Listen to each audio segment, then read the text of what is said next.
Hi hello welcome to Adab Hyderabad. నేను మీ journalist Sai. Immadi Ravi అంటే ఐబొమ్మ ఎవరైతే నిర్వాహకుడు ఉన్నాడో, ఐబొమ్మని కనిపెట్టినాడో, తయారు చేసినాడో, వాట్ ఎవర్ ఇట్ ఈస్, అతను అరెస్ట్ చేశారు. సరే, ఇక్కడ నేనేమి రవికి సపోర్ట్ కాదు, ఐబొమ్మ ఇమ్మిడి రవికి నేనేం సపోర్ట్ కాదు. అతను చేసిన చాలా తప్పు, 100కి 1000% తప్పే. అతను అరెస్ట్ చేయాలి, శిక్షించాలి, నేను కాదంటలా.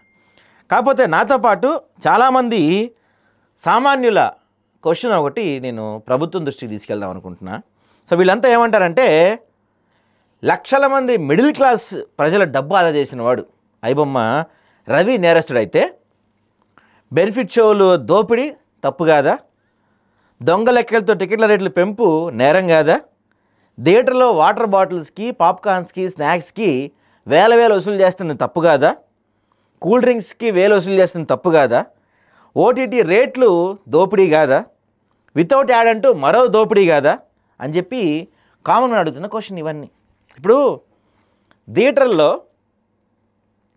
హైదరాబాద్ పరిసర ప్రాంతాలు సజ్జనార్ గారు మీకే చెప్తున్నా, నేనేమి, ఎందుకంటే మీరు ఒక వార్నింగ్ ఇచ్చారు, ఎవరైతే దీనిపైన మీమ్స్ చేస్తారో, ట్రోల్స్ చేస్తారో వాళ్ళ పైన యాక్షన్ తీసుకుంటామని చెప్పారు. సో నేను ఇక్కడ అడిగేది, మీ పైన నేను మీమ్స్ చేయట్లేదు, ఏమి ట్రోల్ చేసే పరిస్థితి లేదు. కాకపోతే రవి కేసుని మీరు చాలా ఛాలెంజ్గా తీసుకొని, దమ్ముంటే పట్టుకోండి అన్న విషయాన్ని మీరు చాలా ఛాలెంజ్గా తీసుకొని రవిని అరెస్ట్ చేశారు. మేము అప్రిషియేట్ చేస్తున్నాం, కాదంటలేదు.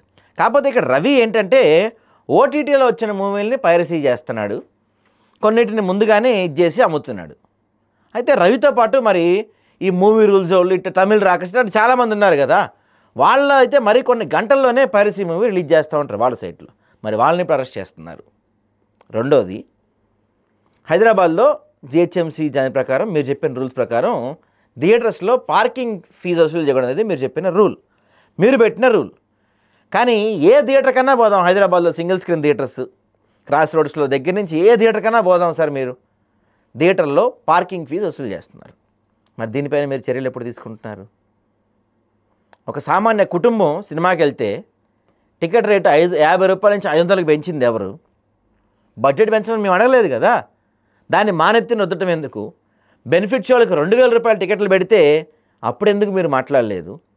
థియేటర్లో పాప్కార్న్ దగ్గర నుంచి వాటర్ బాటిల్ తాగాలన్నా 50-100 రూపాయలు ఉన్నప్పుడు మరి మీరు ఎందుకు మాట్లాడటం లేదు? ఓటీటీల్లో కూడా, ఓటీటీ ఫస్ట్ కొంటే 1000 రూపాయలు 2000 చెప్తున్నారు, ఆ తర్వాత మళ్ళీ దాంట్లో యాడ్స్ వస్తున్నాయి. యాడ్స్ రాకుండా ఉండాలంటే ఇంకో రేట్ అని చెప్తున్నారు కదా, మరి ఇది దోపిడీ కాదా? ఇది నీ సబ్స్క్రిప్షన్ కొంటుంది ఎందుకు? నేను నీ వీడియోస్ చూస్తానికి, సో వీడియోస్ చూస్తానికి ఒక సబ్స్క్రిప్షన్ రేటు, యాడ్స్ రాకుండా చూస్తానికి ఒక సబ్స్క్రిప్షన్ రేట్ అని చెప్పి మరి ఈ ఓటీటీల వాళ్ళు ప్రజల సొమ్ము దోచుకుంటున్నారు కదా, మరి వాళ్ళపైన మీ చర్యలు ఎప్పుడు తీసుకోబోతున్నారు? ఇవన్నీ నా నోటి నుంచి వస్తున్న క్వశ్చన్స్ కాదు సార్, సామాన్య ప్రజలు అడుగుతున్న క్వశ్చన్స్ ఇవన్నీ కూడా. తనని ఈరోజు ఒక రాబిన్ హుడ్లా భావిస్తున్నారు ప్రజలందరూ కూడా. ఎందుకంటే సోషల్ మీడియాలో ఎక్కడ చూసినా రవి అరెస్ట్ పైన సానుభూతే కనిపిస్తూ ఉంది తప్పించి, ఎక్కడ కూడా మంచి పని చేశారు, మీరు అరెస్ట్ చేశారు, చిరంజీవో, నాగార్జునో, రాజమౌళో, దిల్ రాజో ఇట్లాంటి వాళ్ళు చెప్తున్నారు తప్ప సామాన్య ప్రజలు, మిడిల్ క్లాస్ ప్రజలు ఎవరు కూడా రవి అరెస్ట్ని స్వాగతిస్తున్నా. దాన్ని ఎవరు పెద్దగా మంచి జరిగింది, వాడిని అరెస్ట్ చేసి మంచి పని చేశారు మీరు అని చెప్పి ఎవరు అంటారా? ఎందుకు? వాడు చేసిన తప్పు కాదనే మాట్లాడుతున్నారు చాలామంది. ఇంకా చాలామంది సానుభూతి కూడా చెప్తున్నారు. వాడి భార్య మోసం చేసింది, డివోర్స్ కోసం వస్తే పట్టించింది, వాళ్ళ భార్య వాళ్ళు దొరికేటోడు కాదు రవి అని చెప్పి చాలామంది మాట్లాడుతున్నారు. ఇవన్నీ కూడా నిజాలే కదా. అయితే ఇక్కడ ఈ రవిని అరెస్ట్ చేసిన తర్వాత ఈ చాలామంది తెలుగు ప్రేక్షకుల్లో విపరీతమైన నెగిటివిటీ వచ్చింది. ఎందుకంటే ఈ ఇండస్ట్రీ వాళ్ళు చెప్తున్నారు దాదాపు 12,000 కోట్లు 22,000 కోట్లు రవి వల్ల నష్టం వచ్చిందని చెప్తున్నారు. అవన్నీ కూడా కాకి లెక్కలే, డౌట్ లేదు. ఎందుకంటే ఈ ఇండస్ట్రీ చెప్పే లెక్కల్లో 1% కూడా నిజం ఉండదు కాబట్టి. సరే, అయితే ఓకే, తన టెక్నికల్ నాలెడ్జ్ని దొంగదారులకు ఉపయోగించాడు, చట్టరీత్యా నేరం కాదంటే అక్కడి వరకు ఓకే. కానీ ఎవరో చెప్తున్నట్టు ఏవో కారణాలు కాదు, విడాకుల కోసం వచ్చాడు, పాపం దొరికాడు, వచ్చి అడ్డంగా బుక్ అయిపోయాడు. పాపం మీరు కనుక చూస్తే, ఆ వీడియోస్ చూస్తే, వాళ్ళ తండ్రి మాట్లాడిన వీడియో చూస్తే పాపం ఆయనకేం తెలియదు, ఇదంతా విడాకులు అయిన విషయం కూడా ఆయనకి తెలియదు. చాలా మధ్యతరగతి వ్యక్తి. వీడియో 300 కోట్లు 100 కోట్లు ఏవో స్కామ్ చేశాడని చెప్తున్నారు, అవన్నీ కూడా ఎక్కడ దొరికినాయో ఏమన్నా ఎవరికి తెలియదు. సరే, ఈ రవి చేసినంత తప్పే, నేను కాదంటే. ఇందాక శివాజీ కూడా అతన్ని మన పోలీసులు వినియోగించుకుంటే బాగుంటుంది, మన దేశం కోసం, మన రక్షణ కోసం వినియోగించుకుంటే బాగుంటుంది. ఎందుకంటే చాలా తెలివైనడు రవి, చాలా మంచి నాలెడ్జ్ ఉన్నాడు, చాలా గొప్ప మేధావి. అలాంటి వాడిని మంచి పనులకి వాడుకుంటే బాగుంటుంది అని చెప్తున్నారు. ఆ విధంగా ఆలోచన చేయండి, మంచి పనులకి అతన్ని వాడుకునే విధంగా కూడా ఆలోచన చేయండి. అతను చేసిన తప్పే, కానీ అతనిపైన ఎంతో సీరియస్గా ఫోకస్ పెట్టి యాక్షన్ తీసుకున్న మీరు నేను చెప్పిన మిగతా అంశాలపైన కూడా యాక్షన్ తీసుకొని మిగతా వాటిని కూడా నిర్మూలిస్తారని ప్రజలందరూ కోరుకుంటున్నారు. కీలకమైన విషయం సార్, మీరు కూడా పోరాటం చేస్తున్నారు ఈ డ్రగ్స్ పైన. ఈ రోజుల్లో కూడా హైదరాబాద్లో చాలా చోట్ల స్కూళ్ళల్లో డ్రగ్స్ దొరుకుతున్నాయి, ఆ బయట ఉండే బడ్డీ కొట్లు పాన్ షాపుల్లో డ్రగ్స్ దొరుకుతున్నాయి.